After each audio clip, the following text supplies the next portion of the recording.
Chapter 12. Storm. So hard a weather goes the helm. Ho, will she wear or will she not? Away she flies before the wind. She veers apace, thanks to fortune kind. Sway up the yard, haul aft the sheet, belay the braces, make all fast. 2 able sailors to the helm. It blows a hurricane at last. Captain Jack Mitford, Royal Navy. For an instant, as Bert emerged from the white enameled corridor to the main deck and, like the others, staggered drunkenly from the force of the wind and the swift pitch and send of the sloping deck, cold fear gripped him. How was it possible that this intricate, man-made thing could stand such a strain?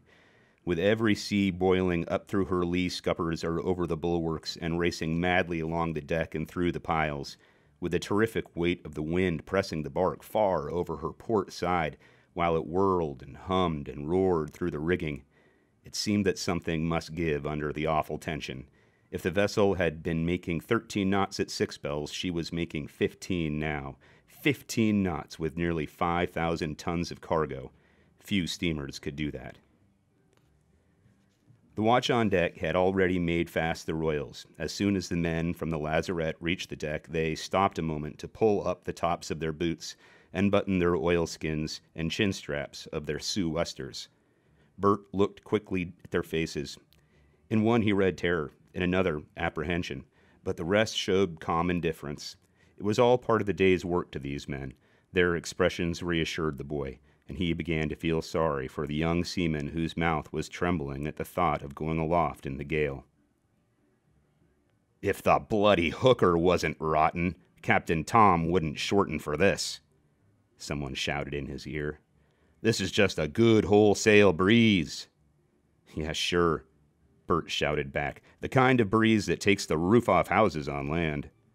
"Brail up the upper topgallant," the second mate shouted the order, but though he stood only a few feet away, his voice was scarcely audible. Bert saw him throw the bunt lines off their pins at the foot of the mizzenmast. Several men strung out and hauled alternately on the lines that gathered in the slack of the sail as the yards slid slowly down the mast. "Lay aloft and make 'em fast." The order that the others seemed to understand by instinct, Bert understood by the second's motion aloft and the movement of his lips. Clinging to the lifeboat beams overhead, a capstan, a corner of the deckhouse, anything that offered a secure handhold, Bert climbed up the slanting deck toward the weather mizzen shrouds. Just as he laid hands on the huge turnbuckles that fastened the steel wire shrouds to the bulwarks, a hand dropped on his shoulder, and the second cried in his ear, "Enough men in the mizzen! Take the main!" Releasing his hold, Bert ran forward. Halfway to the main shrouds, he paused to grasp a brace where it ran along inside the bulwarks, and hung on while a sea slid quickly up the side of the vessel and dropped its crest over the bulwarks to foam around the boy's knees before it went rushing off to leeward across the deckload. He ran again, at least his legs ran, though the tearing force of the wind held his actual progress down to a snail's pace. As he swung himself into the main shrouds, another sea lifted hungrily toward him and tugged at his feet before it, too, fell away hissing toward the white water in the lee scuppers. This time, Bert climbed with an unaccountable sense of security. Already he was beginning to feel like many an old sailor, more at home aloft than alow. Strangely enough, he was scarcely aware of the motion of the vessel, which he felt only as a change in his own weight. One moment he felt light, could run up the shrouds as though his body and his heavy boots and oilskins had no weight. The next moment he seemed to be held down by lead weights in his clothing, so that he had to strain the muscles of arms and legs to gain a single inch. And always the wind tore at him, sometimes pressing his whole body against the shrouds. Then he could not climb, but waited, resting, until the gust had passed. By the time he reached the main top, he was over the lee rail. So far was the bark heeled over by the gale, and when he hauled his body around the topmast crosstrees, he was far out over the heaving waves.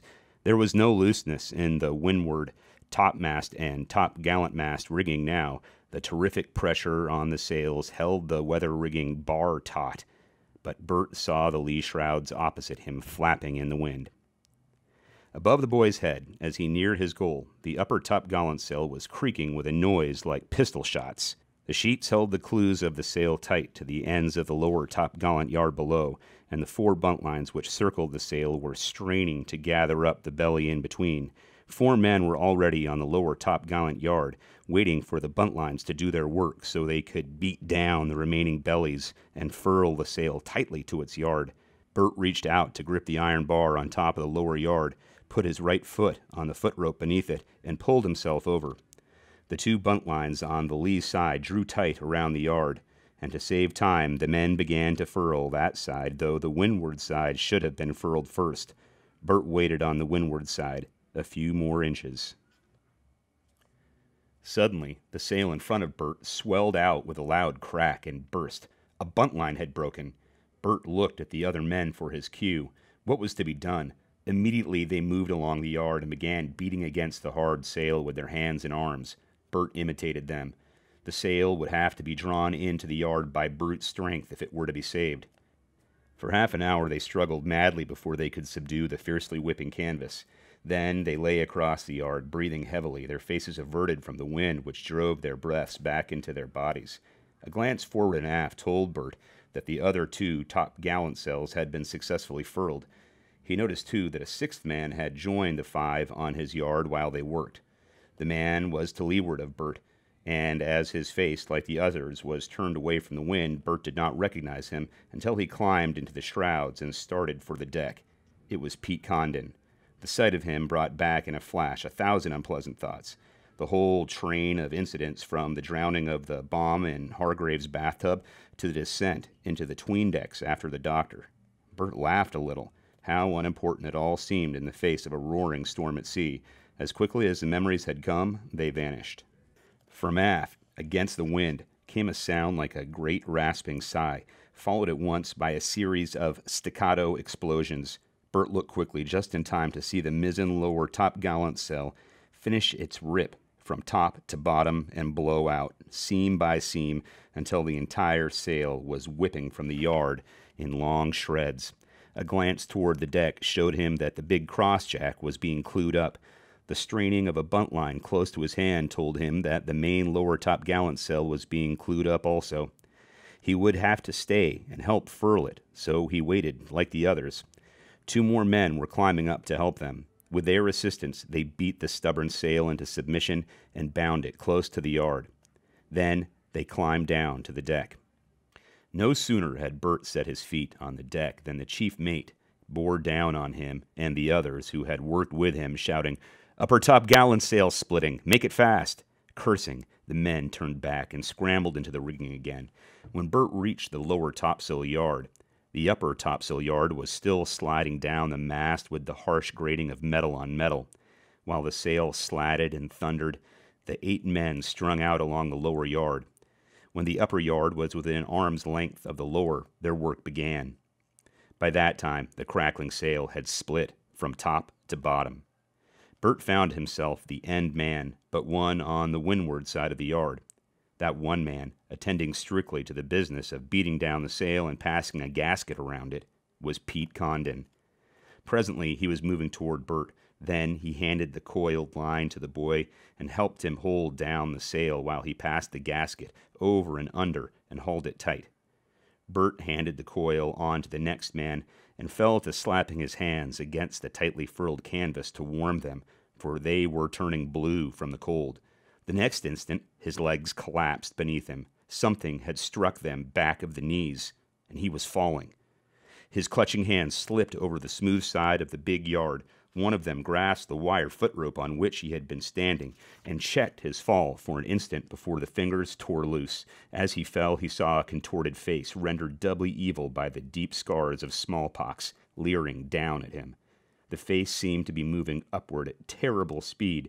Then something gray and huge struck him from below, a sail. His nails clawed at it uselessly. It whizzed past, rolling him outward. Something struck him across his belly with sickening force, bending him double. His eyes fixed on a patch of foaming water beneath him. He would plunge into it. But the foaming water came no nearer. A piece of cold iron touched his fingertip, seemed to linger there. With a conscious effort, he shortened his line of vision, looked at the iron that had touched his fingers. It was the bar along the top of the yard. He could touch it, but not grasp it. Don't move, Poi. Don't move. The voice seemed to come from far away like a faint whisper above the roaring of the wind in the rigging. As his senses cleared, the boy knew where he was. He was hanging, jackknifed, in the loop of a buntline. The wind and the heel of the bark had sent him against the lower topsail. Luck and the sail had dropped him into a buntline. Don't move. Why, he couldn't move if he wanted to. He had no strength. He was aware of someone moving quickly toward him. Fred von Bergen it was, coming closer. But someone else was already sitting astride the yard, directly beneath him.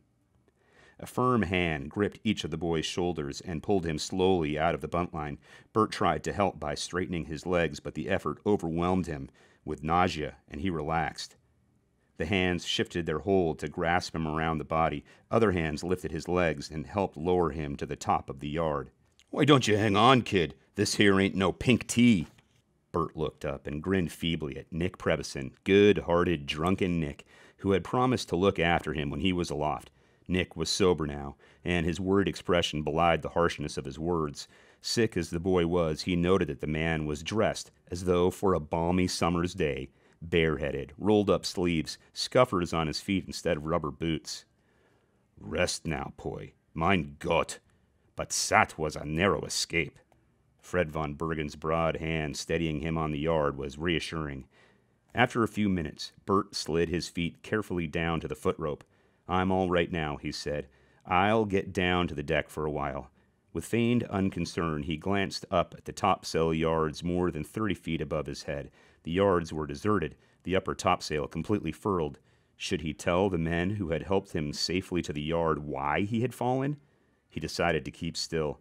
After all, he couldn't prove that Pete Condon had deliberately kicked him from his precarious perch some 75 feet from the deck. But prove it or not, he knew, and Seaman Pete Condon of the pock-marked face had one more attempted murder to answer for. Back on deck, Bert became aware again of the violent motions of the vessel, and the nausea following the fall, bellywise across the buntline, returned. He would have to go to his bunk and lie down for a while. But before he had gone half a dozen steps, he was hanging over the bulwarks, horribly sick. The spasm of vomiting over, he felt better at once. As the boy turned away from the bulwarks, his glance roved over the main deck of the vessel. It was somehow different. Something was missing. The bark looked singularly deserted.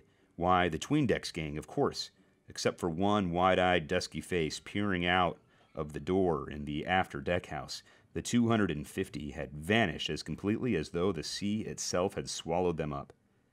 "There is more than one way to kill a cat, or quell a mutiny," Bert chuckled to himself. "And one way to quell a mutiny is to run into a storm. Whatever else might happen, that danger was over for the time being."